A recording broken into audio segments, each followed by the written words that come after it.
નમસ્કાર મિત્રો, આપ સૌનું હાર્દિક સ્વાગત છે આજના આપણા સેશનમાં. દોસ્તો, લાસ્ટ સેશનમાં આપણે માર્કિંગ ટૂલ્સ જે છે એમાં ઓડ લેગ કેલિપર, ડિવાઈડર અને એવા જે આપણા ટૂલ્સ છે એનો આપણે અભ્યાસ કર્યો હતો. હવે આજનો આપણો જે સેશન છે એની અંદર બેઝિકલી આપણે વાત કરવાના છે પંચની. ઓકે, પંચ અને એના પ્રકારો. અચ્છા, પંચ કેવું ટૂલ છે? ઠીક છે, આ પણ એક માર્કિંગ માટે જ વપરાય છે, બરાબર છે ને? પરંતુ દેખો, ધારો કે આ આપણો જોબ છે, આ શું છે? આપણો જોબ છે. આ જોબ ઉપર માની લો આપણે આ રીતે માર્કિંગ કરવાનું છે. લાસ્ટ સેશનમાં મેં આવી જ એક ફિગર બતાવી હતી તમને કે આપણે આ રીતનું માર્કિંગ કરેલું છે, બરાબર છે? હવે આની ઉપર જોબ ઉપર તમે શું કર્યું હશે?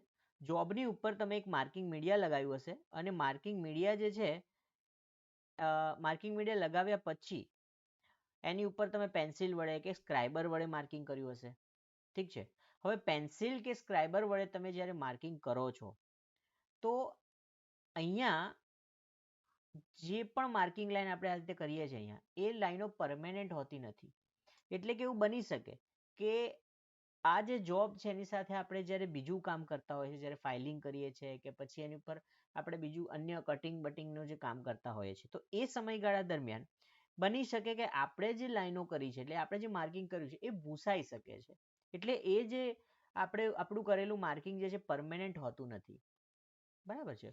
તો આપણું જે માર્કિંગ છે એને પરમેનન્ટ બનાવવા માટે માર્કિંગ લાઈનો જે અહીંયા કરી છે આપણે, આ બંને માર્કિંગ લાઈનો એટલે આવી જે પણ માર્કિંગ લાઈનો આપણે કરીએ છીએ એને પરમેનન્ટ બનાવવા માટે આપણે શાનો ઉપયોગ કરીએ છીએ? પંચનો ઉપયોગ કરીએ છીએ. તો આપણી સૌથી પહેલી લાઈન જ એ છે કે પંચનો ઉપયોગ જે છે એ માર્કિંગ લાઈનને પરમેનન્ટ બનાવવા માટે થાય છે. ક્લિયર થાય છે? તો પંચનો ઉપયોગ શાના માટે થાય છે? માર્કિંગ લાઈનને પરમેનન્ટ બનાવવા માટે. હવે જો પંચ જે છે ને એ હાઈ કાર્બન સ્ટીલમાંથી બનાવવામાં આવે છે અને એનો આગળનો જે પોઈન્ટ છે એને હાર્ડન અને ટેમ્પર કરેલો હોય છે, બરાબર છે? આગળનો જે આ પોઈન્ટ દેખાય છે તમને, એને શું કરેલો હોય છે? હાર્ડન કરેલો હોય છે અને ટેમ્પર કરેલો છે. કારણ કે આ પોઈન્ટ જે છે એના વડે તો આપણે અહીંયા પંચિંગ કરવાના છે, બરાબર છે? તો આ પોઈન્ટ જે છે એને હાર્ડનેસની જરૂર છે. એ કેવો હોવો જોઈએ? હાર્ડ હોવો જોઈએ. એટલા માટે એને શું કરીએ છીએ આપણે? હાર્ડનિંગ, એટલે હાર્ડન કરેલો હોય છે એટલે એનું હાર્ડનિંગ કરેલું હોય છે. દોસ્તો, આ હાર્ડન અને જે ટેમ્પર છે ને, આ બંને હીટ ટ્રીટમેન્ટ પ્રોસેસ છે. કેવી પ્રોસેસ છે? Heat treatment. Heat treatment process છે જેની અંદર મટીરિયલ જે છે એને ગરમ કરીને ઠંડુ કરવામાં આવે છે. એક સ્પેસિફિક પ્રોસેસ છે જે દરમિયાન એનું જે કોઈ પણ મટીરિયલ જે છે એ કેવું બને છે? હાર્ડ બને છે, બરાબર છે? તો એને હાર્ડનિંગ અને પછી ટેમ્પરિંગ કરવામાં આવે. ટેમ્પરિંગ પણ એક પ્રકારની હીટ ટ્રીટમેન્ટ પ્રોસેસ જ છે જેની અંદર ડિટેલમાં આપણે જવાની જરૂરત નથી. હું જાણું છું આ જે છે વસ્તુ એ ઘણી ડિટેલમાં છે, પાછી હું તમને કહીશ તો ઘણો ટાઈમ વેસ્ટ થઈ જશે અને યુઝલેસ છે, એવું આપણા માટે એટલું કોઈ ઇમ્પોર્ટન્ટ એ છે નહીં, બરાબર છે? આપણા ટોપિક બાદ જતું રહે છે. તો પંચ જે છે એની અંદર આપણે યાદ રાખવાનું છે કે પંચનો ઉપયોગ જે છે માર્કિંગ લાઈનને પરમેનન્ટ બનાવવા માટે થાય છે, તેમજ પંચ જે છે હાઈ કાર્બન સ્ટીલમાંથી બનાવવામાં આવે છે. ક્લિયર? પોઈન્ટ આગળનો જે પોઈન્ટ છે એને હાર્ડ અને ટેમ્પર કરેલો હોય છે. ચલો આગળ વધીએ.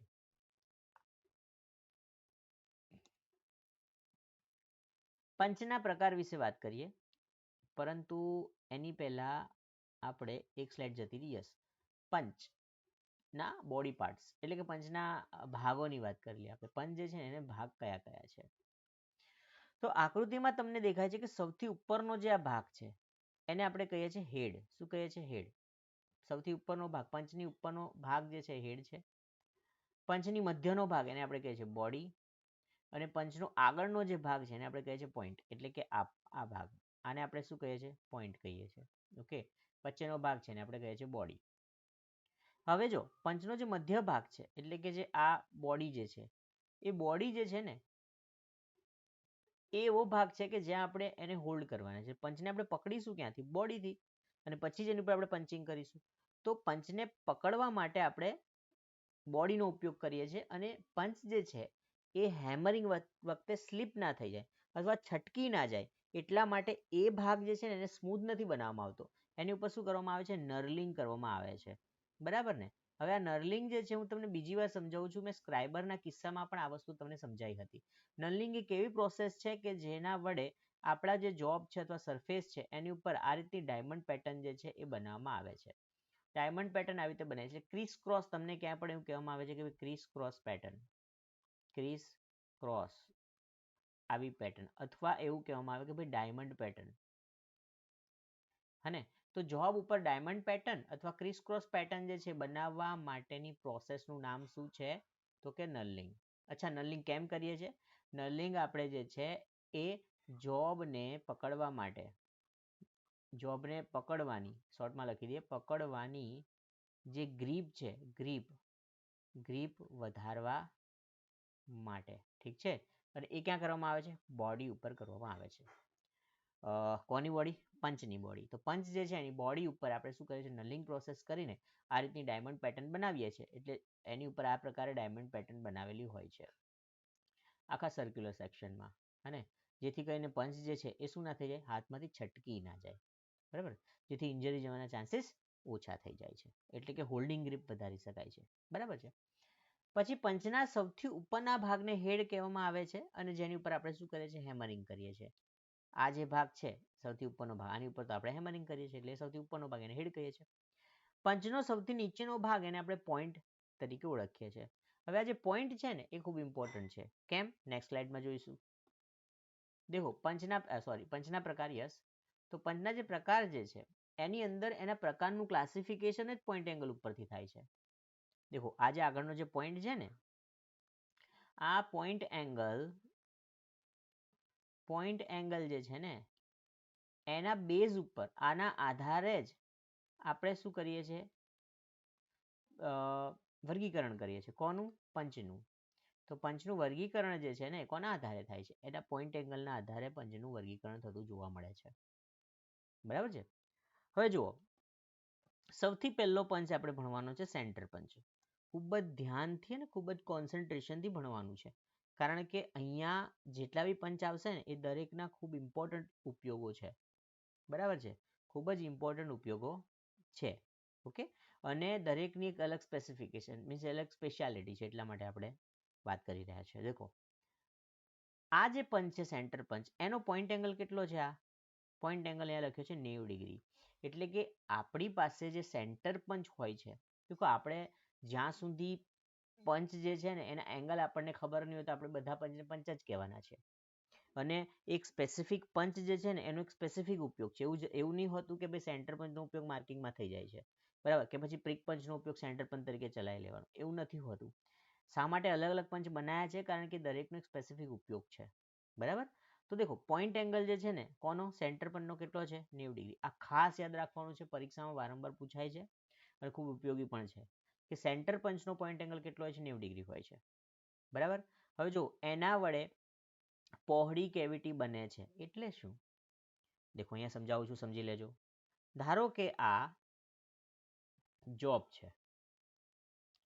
આ જોબ ઉપર હું અહીંયા સેન્ટર પંચ જે છે એના રીતે મૂકું છું અને પછી એની ઉપર હેમરિંગ કરીશ.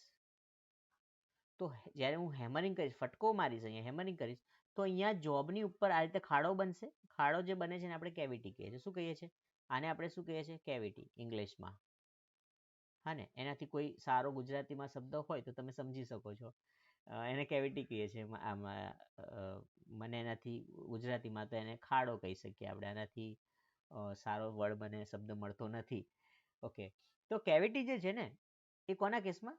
સેન્ટર પંચના કેસમાં. દેખો, શું લખે છે? પહોળી મળે છે. એ ખૂણો 90 છે. આ ખૂણો કેટલો છે? 90 ડિગ્રી છે દોસ્તો. એટલા માટે અહીંયા કેવિટી એટલે કે ખાડો જે છે એ કેવો મળવાનો છે? મોટો મળશે ને. સાઇઝમાં કેવો હોય છે? મોટો હોય છે. એટલે આટલો મોટો ખાડો નથી હોતો. સેન્ટર પંચનો એંગલ 90 ડિગ્રી હોય છે. એટલે સિમ્પલ જે બીજા પંચની કમ્પેરિઝનમાં આગળ આપણે જોઈશું, બીજા જે પંચ છે એની સરખામણીમાં એનો જે કેવિટી, એનું ઇન્ડેન્ટેશન જે થાય છે એ ખૂબ જ થોડુંક મોટું થાય છે.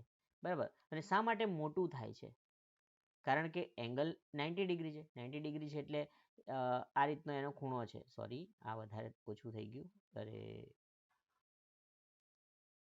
ઓકે, યસ, આ રીતનો એંગલ છે 90 ડિગ્રી. બરાબર ને?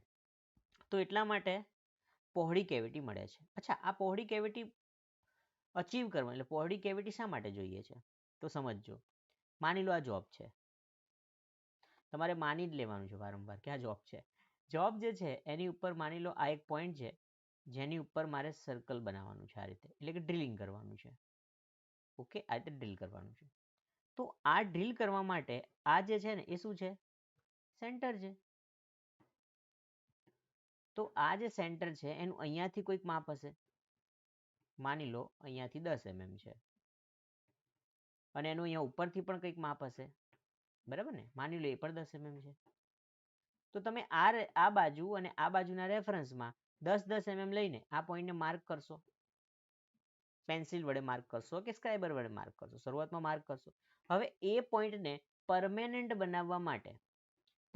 બનાવવા માટે આપણે સેન્ટર પંચનો ઉપયોગ કરીશું, અને સેન્ટર પંચનો ઉપયોગ કરીશું એટલે આ પોઈન્ટ ઉપર આ રીતનો એક ખાડો બની જશે. અહીંયા તમને દેખાય છે આ રીતનો ખાડો બની જશે. પછી આપણે શું કરીશું? પછી એ જે પોઈન્ટ છે, દેખો અહીંયા હું તમને ફરીથી ડ્રો કરું છું. પછી એ જે પોઈન્ટ છે ને, આને સમય હું એટલા માટે કન્ઝ્યુમ કરી રહ્યો છું કારણ કે આ ઇમ્પોર્ટન્ટ વસ્તુ છે. આની ઉપર આપણે ડ્રીલ બીટ જે છે ને, ડ્રીલ બીટને રાખીશું. આ ડ્રીલ બીટ છે એટલે કે ડ્રીલ છે, સમજો ને? ડ્રીલ ફિગર એટલી સરસ નથી બની એટલે સમજી જાઓ કે આ ડ્રીલ છે, ડ્રિલિંગ કરીએ છીએ આપણે, તો ડ્રીલ છે. આ ડ્રીલ જે છે એને આ પોઈન્ટ સાથે મેચ કરાવીશું, બરાબર? હવે જ્યારે આપણે આ રીતે ડ્રિલિંગ કરીએ છીએ, માની લો સાદું ડ્રીલ બીટ દોરું છું હું, અને આ જોબ છે, ઓકે? તો અહીંયા હું જ્યારે ડ્રિલિંગ કરવા જઈશ અને મેં આવો પંચ એટલે સેન્ટર પંચ વડે આવું માર્કિંગ નહીં કર્યું હોય, આ પોઈન્ટ ઉપર મેં માર્કિંગ નહીં કર્યું હોય અને ફ્લેટ હશે તો શું થશે? આ જે ડ્રીલ છે ને, ડ્રીલ બીટ, એ શું થઈ જાય છે? સ્લીપ થઈ જાય છે, એટલે છટકી જાય છે. જોબ ઉપર આમથી આમ સ્લીપ થઈ જાય છે, આમથી આમ સ્લીપ થઈ જાય છે. એટલા માટે અહીંયા એક કેવિટીની એટલે કે ખાડાની જરૂર પડે છે. એ ખાડો આપણે અહીંયા બનાવીએ છીએ. કોનો ઉપયોગ કરીને? સેન્ટર પંચનો ઉપયોગ કરીને. હવે સેન્ટર પંચનો ઉપયોગ કરીને ખાડો કેવો બને છે? પહોળો, બરાબર? તો પહોળો અને ઊંડો તો થોડોક ઓછો બને છે, પણ પહોળો વધારે બને છે, જેથી કરીને આ જે ડ્રીલ બીટ છે ને, માની લો આ ડ્રીલ બીટ છે, તો આ ડ્રીલ બીટનો આ વધારે ભાગ આ રીતે, ડ્રીલ બીટનો આટલો વધારે જે ભાગ છે એની અંદર સેટ થઈ જાય, જેથી કરીને ડ્રીલ જે છે ને એ શું ન થઈ જાય? સ્લીપ થાય નહીં, ડ્રીલ છટકી જાય નહીં. એટલે મુદ્દાની કહેવાની વાત માત્ર એટલી છે કે સેન્ટર પંચ જે છે એનો પોઈન્ટ એંગલ 90 ડિગ્રી છે, અને એના વડે જે ખાડો બને છે પહોળો બને છે, જેથી શું થાય છે કે આપણું જે ડ્રીલ બીટ જે છે એ ડ્રીલ બીટ જે છે એની અંદર આસાનીથી સેટ થઈ જાય છે, અને એ ડ્રિલિંગ દરમિયાન છટકી જતું નથી, અને એને સારું શરૂઆત મળે છે. શું કહેવામાં આવે છે? દેખો, પહોળી કેવિટીના કારણે ડ્રીલ બીટ જે છે સ્લીપ થતું નથી, અને સારી શરૂઆત મળે છે. એટલે ડ્રિલિંગ કરવાની જે શરૂઆત છે ને એ સારી મળે છે. ઓકે? હવે ખાડો અગર કેવો હોત? સાંકડો હોત, એટલે નાનો ખાડો હોત તો પણ ડ્રીલ બીટ એની અંદર વ્યવસ્થિત સેટ ના થાત, અને સેટ ના થાત તો ડ્રીલ બીટ શું થઈ જાત? સ્લીપ થઈ જાત. તો પછી જે પ્રોબ્લેમ હતો એ તો એનો કન્ટિન્યુ રહે છે, બરાબર ને? પણ આપણે તો શું કરવાનું છે? આપણે તો ડ્રિલિંગ દરમિયાન આપણે ડ્રિલિંગ કરીએ છીએ તો માર્કિંગ તો કરી દીધું, પછી પંચિંગ કરીએ છીએ. એ પંચિંગમાં સેન્ટર પંચનો ઉપયોગ કરવાનો છે. કેમ સેન્ટર પંચનો ઉપયોગ કરવાનો છે? કારણ કે સેન્ટર પંચનો તમે ઉપયોગ કરશો તો એનાથી સેન્ટર પંચનો એંગલ 90 ડિગ્રી છે, એનાથી મોટી કેવિટી, પહોળી કેવિટી બને છે, જેથી કરીને ડ્રીલ બીટ આસાનીથી સેટ થઈ જાય છે, સ્લીપ થતું નથી, અને શરૂઆત સારી મળે છે. આટલા પોઈન્ટ ખાલી સેન્ટર પંચમાં જ યાદ રાખવાના છે. ઓકે? તો આ સેન્ટર પંચનો ઉપયોગ જોઈ લીધું, એનો એંગલ જોઈ લીધું, કેમ એટલો એંગલ હોય છે, અને એનાથી કેવી કેવિટી મળે છે, અને શા માટે ડ્રિલિંગ દરમિયાન જે સેન્ટર પોઈન્ટ કરે છે એમાં જ કેમ સેન્ટર પોઈન્ટનો ઉપયોગ કરવાનો એ મેં તમને કીધું છે. દેખો, યાદ રાખજો, જ્યારે પણ ખાલી ડ્રિલિંગ કરવાનું હોય ને, અને એનો પંચિંગ એટલે સેન્ટર પંચનું માર્કિંગ કરવાનું હોય, પંચિંગ કરવાનું, ત્યારે જ સેન્ટર પોઈન્ટનો ઉપયોગ થશે. ક્લિયર? યસ. ચલો નેક્સ્ટ પંચ. અચ્છા, અહીંયા એક બીજી વસ્તુ બતાવી છે આપણને. યસ, અહીંયા મેં એક ફિગર મૂકી છે જેની અંદર છે ને પોઝિશન બતાવી છે. દેખો, આ બીજો ડોટ પંચ છે એકચ્યુઅલી. અહીંયા તમે જોઈ શકો 60 ડિગ્રીનો એંગલ છે આની વચ્ચે. તો અહીંયા જોઈ શકો છો ને, દેખો આ જે એંગલ છે આ કેવો ઓછો છે, હા ને? 90 ડિગ્રીની કમ્પેરિઝનમાં જે એંગલ છે એ કેવો ઓછો છે, બરાબર ને? તો એટલી પહોળી કેવિટી આનાથી બનશે નહીં. પરિસ્થિતિ અહીંયા બતાવવા માટે મેં તમને આ ફિગર મૂકી છે. દેખો, અહીંયાથી જે આ જે ડ્રિલિંગ કરે છે, બરાબર. હવે આ જે ભાગ છે જ્યાં તમારું ડ્રીલ બીટ જે છે ને જોબ એ બંને ટચ થાય છે અને અહીંયા તમે કેવિટી નહીં બનાવો અને ડાયરેક્ટ ડ્રિલિંગ કરશો તો અહીંયા શું થઈ જાય છે, સ્લીપ જોવા મળે છે. એટલે આ તમારું જે ડ્રીલ બીટ જે છે ને એ આ રીતે સ્લીપ થઈ જશે, એક પોઝિશન પર આ રીતે સ્લીપ થઈ જશે અને છટકી જશે ત્યાંથી. અને એટલા માટે આપણે શું કરીએ છીએ, સેન્ટર પંચનો ઉપયોગ કરીને સેન્ટર પાડીએ છીએ. ઓકે, ચલો ડોટ પંચની વાત કરીએ. બીજા નંબરનો પંચ છે આ, નામ છે એનું ડોટ પંચ. શું છે? ડોટ પંચ, ગુજરાતીમાં ડોટ પંચ. અચ્છા, ડોટ પંચનો અંદર એંગલ લખ્યો છે અહીંયા 60 ડિગ્રી. ખાસ યાદ રાખવાનો છે તમારે, ડોટ પંચનો એંગલ જે છે એ કેટલો હોય છે? 60 ડિગ્રી હોય છે. અને એનો ઉપયોગ પણ બહુ ઇમ્પોર્ટન્ટ છે દોસ્તો. શું છે? વિટનેસ માર્ક માટેનો ઉપયોગ થાય છે. હવે વિટનેસ માર્ક સાહેબ અમને ખબર જ ના પડે વિટનેસ માર્ક શું હોય છે, હું સમજાવું છું ને દોસ્તો. દેખો, વિટનેસ માર્ક એટલે માર્કિંગ તમે જે કર્યું છે.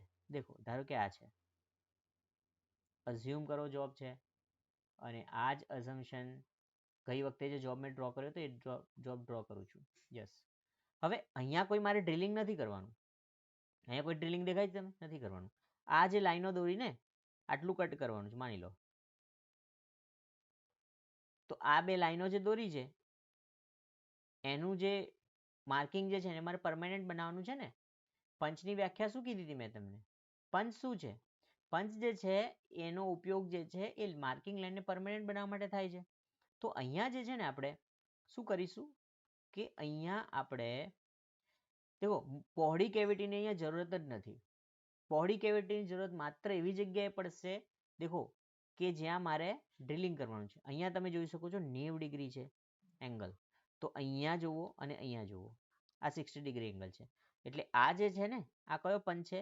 ડોટ પંચ છે. અને આ કયો પંચ છે? સેન્ટર પંચ છે. સેન્ટર પંચની દેખો મોટાઈ વધારે છે, આની મોટાઈ ઓછી છે, બરાબર ને? તો આ જે છે ડોટ પંચ છે, આ કયો પંચ છે? સેન્ટર પંચ છે. સેન્ટર પંચ એટલા અહીંયા દેખો, અહીંયાથી હું આ તમને બતાવું આ જગ્યાએ, યસ, અહીંયા અને અહીંયા, બરાબર ને? અહીંયા તો તમે જોઈ શકો છો કે અહીંયા જે કેવિટી બનશે કેવી બનશે? પહોળી બનશે. અને અહીંયા કેવી બનશે? કેવિટી સાંકડી બને છે. પરંતુ એક વસ્તુ બીજી છે કે તમારો જે ડોટ પંચ છે ને આના વડે જે કેવિટી બને છે ને એ પહોળી નથી બનતી, વધારે પહોળી નથી બનતી, પણ ઊંડી વધારે બને છે. એટલે ડીપમાં વધારે જાય છે, બરાબર ને? અને કેવી બને છે? સાંકડી. સાંકડી બને છે અને ડીપમાં વધારે જાય છે, બરાબર? તો આવી જે લાઈનો, એટલે કે જે લાઈન છે, સર્કલ છે, એવું કોઈ પણ માર્કિંગ છે, એટલે કે ડ્રોઈંગનું જે માર્કિંગ કરવામાં આવે છે ને એના માટે ડોટ પંચનો ઉપયોગ કરવામાં આવે છે. આપણે શું કરીશું? આ રીતે જે લાઈનો દોરી છે તો અહીંયા આપણે આ રીતે, અહીંયા આ રીતે, આ રીતે, આ રીતે અહીંયા પંચ પાડીશું ને, અને આ જે લાઈનો જે છે એનું આપણે માર્કિંગ કરીશું. ઓકે, તો આ રીતે માર્કિંગ કરવા માટે આપણે કોનો ઉપયોગ કરીશું? એટલે લાઇન્સ, વિટનેસ માર્કનું લાઇનિંગ, એટલે આપણે જે માર્કિંગ કર્યું છે પેન્સિલથી એનું માર્કિંગ કરવા માટે ડોટ પંચનો ઉપયોગ કરીશું. એટલે સેન્ટર, એટલે ડ્રિલિંગનું સેન્ટર જે છે, ડ્રીલ બીટનું જે સેન્ટર છે ને, ડ્રિલિંગ કરવા માટેનું જે સેન્ટર, એના સિવાય જેટલું માર્કિંગ કરીએ છીએ આપણે એ બધું ડોટ પંચથી કરીએ છીએ. ક્લિયર? ડ્રિલિંગ કરવા માટે સેન્ટર પંચનો ઉપયોગ, ડ્રિલિંગ સિવાય જેટલું માર્કિંગ કરવાનું છે એના માટે ડોટ પંચનો ઉપયોગ કરવામાં આવે છે. એંગલ કેટલો છે એનો? 60 ડિગ્રી. ઓકે, ડોટ પંચ એનું નામ છે. ઉપયોગ શું છે? વિટનેસ લાઇનનું માર્કિંગ કરવા માટે, એટલે માર્કિંગ કરેલી લાઇનોનું પરમેનન્ટ બનાવવા માટે. ઓકે, વધીએ આગળ. ત્રીજો પણ એક પંચ આવે છે દોસ્તો, અને એ છે પ્રિક પંચ. ત્રીજો પણ એક પંચ આવે છે પ્રિક પંચ. અરે યાર, આનો તો એંગલ 30 ડિગ્રી છે. અચ્છા, ઘણી બુક્સની અંદર તમને એવું જોવા મળશે કે પ્રિક પંચનો એંગલ 60 ડિગ્રી અથવા 30 ડિગ્રી હોય છે, અથવા ડોટ પંચનો એંગલ 30 ડિગ્રી અથવા 60 ડિગ્રી હોય છે. પરંતુ એવું નથી મિત્રો. ઘણીવાર પ્રિક પંચ અને ડોટ પંચને એક સરખા ગણી લેવામાં આવે છે. પરંતુ મિત્રો 60 ડિગ્રીનો જે પંચ છે એને આપણે કયો કહીએ છીએ? ડોટ પંચ. 90 ડિગ્રી વાળો પંચ છે ને આપણે કયો પંચ કહીએ છીએ? સેન્ટર પંચ. અને 30 ડિગ્રી વાળો જે પંચ છે એને મિત્રો આપણે કહીશું પ્રિક પંચ. હવે મેં હમણાં તમને અગાઉ વાત કરી કે ભાઈ ડ્રિલિંગ કરવાનું હોય તો સેન્ટર પંચનો ઉપયોગ કરવાનો, અને વિટનેસ લાઈક કરવી હોય તો ડોટ પંચનો, બરાબર? તો હવે એવો પંચ પ્રિક પંચ બનાવવાની જરૂરત શું કામ પડી? યસ મિત્રો, જરૂર છે. કેમ? દેખો, હું તમને એક વાત કરું. આ આપણો એક જોબ છે. અગેન જોબને અઝ્યુમ કરો કે સેન્ટર છે અને આપણે ડિવાઈડર જોયું હતું ને, આ રીતનું ડિવાઈડર જોયું હતું, ડિવાઈડર અણીવાળું. યસ, ડિવાઈડરનો ઉપયોગ શા માટે થતો હતો? એનીબડી ખ્યાલ હશે તમને? ડિવાઈડરનો ઉપયોગ આપણે સર્ક્યુલર લાઈન, સર્ક્યુલર માર્કિંગ એટલે કે વર્તુળનું માર્કિંગ કરવા માટે, આર્કનું માર્કિંગ કરવા માટે આપણે ડિવાઈડરનો ઉપયોગ કરીએ છીએ. હવે અહીંયા છે ને, આને હું સાઈડમાં પણ દોરું છું આ રીતે. અહીંયા આ જે સેન્ટર છે ને, એ સેન્ટર ઉપર મારે આ જે ડિવાઈડર છે ને એનો એક લેગ એને સેટ કરવાનો છે. સેન્ટર ઉપર મારે ડિવાઈડરનો એક લેગ સેટ કરવાનો છે. એટલે આ માની લો આ સેન્ટર છે ને, તો અહીંયા હું ડિવાઈડરનો એક લેગ સેટ કરીશ આ રીતે, જે એની અંદર સેટ થઈ જાય અંદર જઈને. અને પછી બીજો જે બાકીનો જે લેગ છે એના વડે હું આને અહીંયાથી ગોળ ફેરવી દઈશ, એટલે મને એ સર્કલ બની જશે. બરાબર છે? તો ડિવાઈડરનો જે એક પગ છે એને તો મારે અહીંયા ખાડો કરીને અંદર સેટ કરવો પડશે ને રોટેટ કરવા માટે. હવે એ જે ખાડો છે, દેખો અહીંયા મારે ડિવાઈડર છે, આ ડિવાઈડર છે, પગ પણ સીધો નથી થતો. આ જે ડિવાઈડર છે એનો જે આ અણીવાળો ભાગ છે ને, અણીવાળો ભાગ એને સેટ કરવાનો છે. હવે આ અહીંયા જે જોબ ઉપર જે હું પંચિંગ કરીશ ને, આ પંચિંગ કેવું થવું જોઈએ? ઊંડું થવું જોઈએ. કેવું થયું? વધારે ઊંડું થવું જોઈએ. કેમ? કારણ કે વધારે ઊંડું થશે તો આ પગ આની અંદર સેટ થશે ને, અને અહીંયાથી છટકી નહીં જાય આજુબાજુમાં. એટલા માટે અહીંયા મારે ઊંડું પંચિંગ જોઈએ છે. અને પછી ભલે ને એક વખત અંદર સેટ થઈ ગયું પછી તો મારે ગોળ ફેરવી જ દેવાનું છે ને આની ઉપર, જોબની ઉપર, એટલે આવું સર્કલ બની જશે. તો વધારે ઊંડું માર્કિંગ જોઈએ છે, વધારે ડીપમાં, એટલે કે વધારે ઊંડું માર્કિંગ જોઈએ છે મારે. અને એટલા માટે અહીંયા એંગલ કેટલો કર્યો છે? 30 ડિગ્રી. 30 ડિગ્રી એંગલ કરી દીધો એટલે આટલો એંગલ થઈ ગયો 30 ડિગ્રી. તો જેવું પંચિંગ કરીશું તો આટલું ઊંડું પંચિંગ મળશે આપણને, અને છીછરું ઊંડું મળે છે અને સેલો સાંકડું પંચિંગ મળે છે. બરાબર? જેથી કરીને એનો ડિવાઈડરનો એક પોઈન્ટ છે એની અંદર આરામથી સેટ થઈ શકે. તો અહીંયા લખ્યું હશે, દેખો, ઊંડી ઇમ્પ્રેશન મેળવવા માટે અને ડિવાઈડરનો પોઈન્ટ જે છે ને તેમાં ફિક્સ કરીને આર્ક કે સર્કલનું માર્કિંગ કરવા માટે એસ્પેશિયલી પ્રિક પંચનો ઉપયોગ થાય છે. ક્લિયર?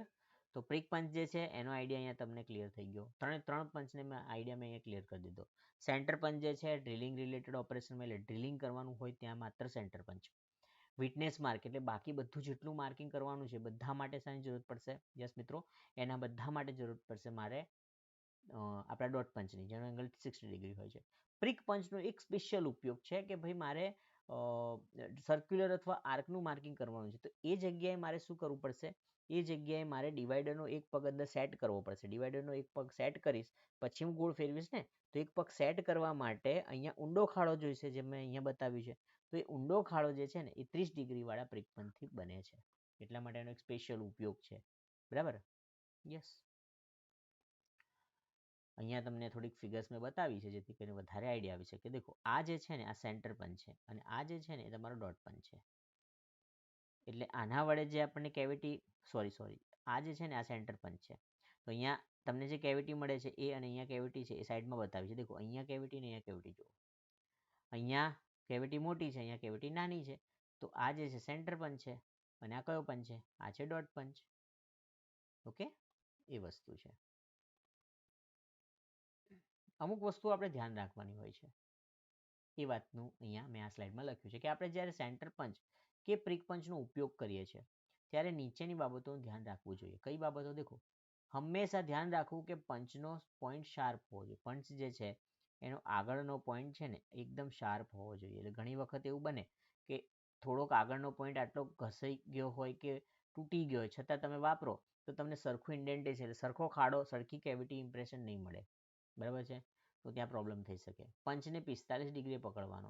પંચ જે છે ને એને હંમેશા દેખો, હું તમને બતાવું છું કઈ રીતે પકડવામાં આવે છે. આ મારો જોબ છે, આ જોબ છે, આ પંચ છે.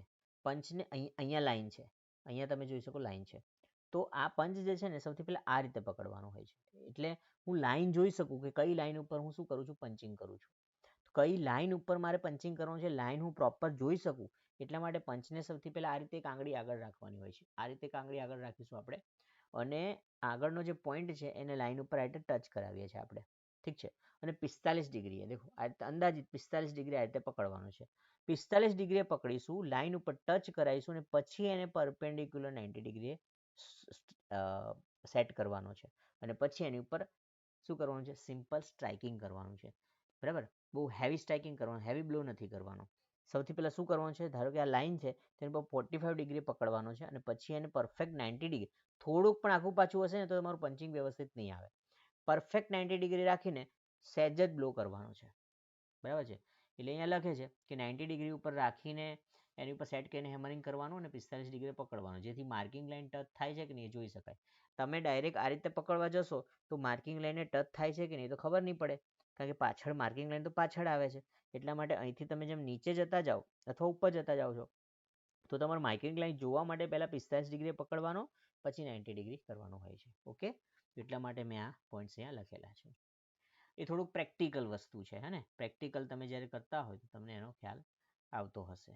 દેખો આ રીતે આ જે તમારો જોબ છે અને આ પંચ છે આની વચ્ચે પરફેક્ટ 90 ડિગ્રી આ રીતે એંગલ બનતો હોય અને આ 90 ડિગ્રી અને એની ઉપર તમે શું કરો છો? બ્લો કરો છો. હવે આપણે જે પંચ જોયા ને એ 3 પ્રકારના પંચ હતા, જેનું વર્ગીકરણ આપણે એના પોઈન્ટ એંગલના આધારે કર્યું. પરંતુ અમુક સ્પેશિયલ પર્પસના પણ પંચ હોય છે, જેમાં સૌથી પહેલો પંચ છે હોલો પંચ. કયો પંચ છે? હોલો પંચ. તો હોલો પંચ જે છે ને એ કેવો છે? એક સ્પેશિયલ પંચ છે. હોલો પંચ એ કેવો પંચ છે? સ્પેશિયલ પંચ છે. બરાબર? જેનો ઉપયોગ ક્યાં થાય છે? દેખો મિત્રો, કે ધારો કે આ એક રબર છે કે પછી કોઈ ચામડું છે કે પાતળી શીટ છે, એની પર મારે આવા હોલ કરવા છે સિક્વન્સ વાઇઝ. મોટો હોલ છે, નાનો હોલ છે, આ રીતે હોલ કરવા છે. જેમાં આપણે નવો બેલ્ટ લાવીએ, હે ને? પેન્ટ ઉપર પહેરવાનો આપણો જે બેલ્ટ છે, બેલ્ટ લાવીએ ચામડાનો, તો બેલ્ટમાં આપણે કેવા હોલ કરાવીએ છીએ, હે ને? સેમ એ રીતે મારે હોલ જોઈએ છે. તો શું કરવાનું? તો એના માટે શાના માટે યુઝ થાય? દેખો, ગાસ્કેટ, પ્લાસ્ટિક, લેધર, પાતળી શીટ, એમાં મારે હોલ કરવા છે. તો હોલ કરવા માટે આપણે આ પ્રકારના પંચનો ઉપયોગ કરીએ છીએ. પંચ તમે જોઈ શકો છો. આખો પંચ જે છે કેવો છે? હોલો છે. એટલે પોલો કહીએ. ગુજરાતીમાં કેવો છે? પોલો છે. ઇંગ્લિશમાં કેવો છે? હોલો છે. આગળનો ભાગ છે ને એમાં જે આ તમને દેખાય છે આગળનો ભાગ, આ ધારવાળો છે. કેવો હોય છે? એની પર ધાર હોય છે.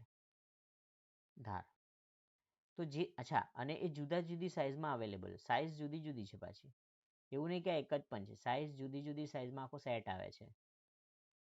આખો સેટ અવેલેબલ હોય છે. તો અહીંયા મારે ધારો કે પંચિંગ કરવું છે તો આ પંચને અહીંયા રાખીને ઉપર ફટકો મારશો એટલે હેમરિંગ કરશો તો વચ્ચેનો ભાગ અલગ થઈ જશે, શિયર થઈ જાય છે. કારણ કે આ તો શું છે? અહીંયા અણીદાર ભાગ આપેલો છે અને મટીરિયલ તો તમારું કેવું પાતળું સોફ્ટ મટીરિયલ છે. બરાબર? તો આગળનો ભાગ કેવો હોય છે? શાર્પ હોય છે. વચ્ચે કેવો છે? હોલો હોય છે. પંચિંગ દરમિયાન અચ્છા એક બીજી વસ્તુ છે, આ પંચિંગ કરો તમે એટલે કે એના વડે જ્યારે હોલ બનાવો છે ચામડાની અંદર, તો એની નીચે છે ને આ રીતે લાકડાનો ટુકડો મૂકવો જરૂરી છે. કેમ? કારણ કે ઉપર તમે આ રીતે પંચિંગ કરશો, અને ઉપરથી બ્લો મારશો આ રીતે, તો અહીંયા આ જે ધાર છે ને આ ધાર એ નીચે અહીંયા જોબને અડી જશે, બીજા કોઈક જોબને અથવા લોખંડને સપાટીને અડશે તો એને નુકસાન થશે. શું થશે? નુકસાન. તો એનું નુકસાન ના થાય એટલા માટે લાકડું મૂકવાનું. લાકડું જે છે એ ધારને ડેમેજ નહીં કરે, પણ લાકડું પોતે એનો જે હેમરનો બ્લો છે સહન કરી લેશે. એટલા માટે લાકડાનો એક ટુકડો મૂકવામાં આવે છે. બરાબર છે? બીજો આવે છે એક પિન પંચ. અચ્છા, પિન પંચ જે છે ને આ પણ સારો પંચ છે. એનો ઉપયોગ પણ એક વિશિષ્ટ ઉપયોગ છે. પિન પંચ. તો પિન પંચ જે છે ને એનો ઉપયોગ લોકેટિંગ પિન અથવા લોકિંગ પિન અથવા ડોવેલ પિન જે છે કે પછી રિવેટ એને હોલમાંથી બહાર કાઢવા માટે થાય છે. તો કેવી રીતે એ જોઈએ, પરંતુ એની પહેલાં જુઓ કે એ જુદી જુદી સાઇઝમાં અવેલેબલ હોય છે. એ ફિગરમાં જોઈ શકો છો. આની સાઇઝ ઓછી છે. સાઇઝ જેમ આમ જઈએ એમ વધતી જાય છે. બરાબર? તો અમુક પિન હોય ને એ કોઈક હોલની અંદર ફસાઈ ગઈ હોય, એનાથી નીકળતી ના હોય, તેવી જગ્યાએ આપણે પિન પંચનો ઉપયોગ કરવો પડે છે. કેવી રીતે? દેખો, અહીંયા આકૃતિમાં તમે જોઈ શકો છો કે આ એક શાફ્ટિંગ છે કે કોઈ પણ વસ્તુ છે જેમાં હોલની અંદર કોઈ પિન જે છે ને અહીંયા ફસાઈ ગઈ છે. અહીંયા તો આ હાથમાં દેખાય છે વ્યક્તિના, એ શું છે? પિન પંચ છે. પિન પંચ. તમે રસોઈ કરો, દીર્ઘ કરો, ડઝન્ટ મેટર. અત્યારે થોડી ના આપણે ગુજરાતી ગ્રામર ભણીએ છીએ. ઓકે, તો પિન પંચ જે છે એના વડે અંદર ફસાયેલું જે મટીરિયલ છે એને બહાર કાઢવા માટે તમે પિન પંચ સેટ કરીને ઉપરથી હેમરિંગ કરશો એટલે મટીરિયલ બીજી બાજુથી નીચે નીકળશે. સમજી આ ફિગરની અંદર? આ ફિગરમાં શાફ્ટ છે, શાફ્ટમાં અહીંયા હોલ છે થ્રુ આઉટ, અને એની અંદર એક પિન છે, એને બહાર નીકાળવી છે. તો આ પંચ જે છે ને, પિન પંચ, આ પિન પંચને સેટ કરીને ઉપરથી હેમરિંગ બ્લો કરીએ છીએ તો દેખો નીચેથી પિન બહાર આવી રહી છે ને. યસ, એક્ઝેક્ટલી આ રીતે એનો ઉપયોગ કરવામાં આવે છે. ઠીક છે, તો આ તો પિન પંચ. હવે જો નેક્સ્ટ પંચ એ છે બેલ પંચ. બેલ પંચ તો માશાઅલ્લાહ આપણે ભણી જ ચૂક્યા છે. કેવી રીતે? અરે બેલ પંચ જે છે એ રાઉન્ડ બારનું સેન્ટર શોધવા માટે આપણે ભણ્યા હતા. જેના માટે તમારે એ લેક્ચર જોવો પડશે, હે? દરેક લેક્ચર તમારે સિક્વન્સમાં જોવાના જ છે, તો જ તમને આગળના જે લેક્ચર્સ છે એનો ખ્યાલ આપતો જશે. ઓકે, તો બેલ પંચ જે છે એનો ઉપયોગ રાઉન્ડ બારનું સેન્ટર શોધવા માટે થાય છે. અચ્છા, આકૃતિમાં તમને બેલ પંચ દેખાય છે. બેલ પંચનો આકાર કેવો હોય છે? બેલ જેવો હોય છે. એટલે એવું પૂછે કયા પંચનો આકાર બેલ જેવો હોય છે? તો બેલ પંચ. અચ્છા, એની સાઇઝ, આની સાઇઝ એના આ જે બેલ છે એના ડાયામીટર ઉપરથી નક્કી થાય છે, અને એનો ઉપયોગ શું છે? રાઉન્ડ બારનું સેન્ટર શોધવા માટે. કેવી રીતે આપણે શોધીએ છીએ? દેખો, આ જોબ છે, એની ઉપર હું આ બેલ જે છે ને એને સેટ કરી દઉં છું આ રીતે, તો ઓટોમેટિક સેન્ટર તો લઈ લેશે. પછી વચ્ચે અહીંયા એક પંચ સેટ કરેલો હોય છે, આ અહીંયાથી કનેક્ટેડ હોય છે, અને અહીંયા જે છે ને તમે હેમરિંગ કરશો તો આ પંચ ઓટોમેટિક સેન્ટર ઉપર એને પંચ કરી આપે છે તમને. બરાબર છે? તો એ રીતે બેલ પંચનો ઉપયોગ થાય છે. ચોથો પંચ મિત્રો ઇમ્પોર્ટન્ટ છે. એક એવો પણ પંચ છે કે જેમાં ફટકો મારવાની એટલે કે હેમરિંગ કરવાની જરૂર પડતી નથી. તો તમારે હેમર નથી મારવાની, પંચના હેડ ઉપર હેમરિંગ કરવાનું નથી. તો એવા પંચને કહેવામાં છે ઓટોમેટિક પંચ. ક્વેશ્ચન એક્ઝામની અંદર ક્વેશ્ચન આવે કે એવો કયા પ્રકારનો પંચ છે કે જેની અંદર હેમરિંગ બ્લો કરવાની જરૂર પડતી નથી? તેમાં શું આવશે? ઓટોમેટિક પંચ. આ પંચ જે હોય છે ને મિત્રો, એની અંદર તમને અહીંયા દેખાય છે સ્પ્રિંગ છે, એની અંદર સ્પ્રિંગ હોય છે. હવે અને આ બંને વચ્ચે કનેક્શન હોય છે. તો કેવું હોય છે કે જ્યારે તમારે પંચિંગ કરવું છે તો અહીંયા ઉપરથી તમારે સહેજ દબાવવાનું છે. ફટકો નથી, હેમરનો ઉપયોગ નથી કરવાનો, હથોડીનો ઉપયોગ નથી કરવાનો, હાથથી જસ્ટ નીચે દબાવવાનું છે. જેવું તમે હાથથી નીચે દબાવશો આ રીતે, તો અહીંયા સ્પ્રિંગ જે છે શરૂઆતમાં પ્રેશર કરશે, અને પછી એ સ્પ્રિંગ છટકી જાય છે, અને અહીંયા અચાનકથી આની પર બ્લો, એટલે આની પરથી એક બ્લો ડેવલપ કરે છે, ને અહીંયા નીચે શું કરે છે? કેવિટી ઉત્પન્ન કરે છે. બરાબર? તો તમને એવો જ એક પ્રશ્ન પૂછાય છે આની અંદર કે કયા પ્રકારના પંચમાં હેમરિંગ કરવાની જરૂર પડતી નથી? તેમાં આવશે એક તો ઓટોમેટિક પંચ, બીજું એની બોડીમાં સ્પ્રિંગ હોય છે. કયા પ્રકારના પંચમાં સ્પ્રિંગ જોવા મળે છે? તો ઓટોમેટિક પંચ. અને પંચિંગ કરવા માટે શું કરવાનું? તો હેડને દબાવવામાં આવે છે. આ જે હેડ છે એને જસ્ટ નીચેની તરફ દબાવવામાં આવે છે. બરાબર છે? ઓકે, તો આ ઓવરઓલ દરેક વસ્તુ જે છે મિત્રો આપણે પંચ માટે જોઈ છે. પંચના પ્રકાર જોઈ લીધા, બધા પ્રકાર. આપણે સેન્ટર પંચ, પછી આપણો પ્રિક પંચ, ડોટ પંચ, પછી સ્પેશિયલ પંચ જે છે એની અંદર આપણે પિન પંચ છે, ઓટોમેટિક પંચ છે, યસ બેલ પંચ છે. બરાબર? એ બધા પંચો જે છે એનો આપણે અભ્યાસ કરી ચૂક્યા છે. અને આની અંદર દરેક વસ્તુ તમે નોટ કરી તો નોટ કરી દો.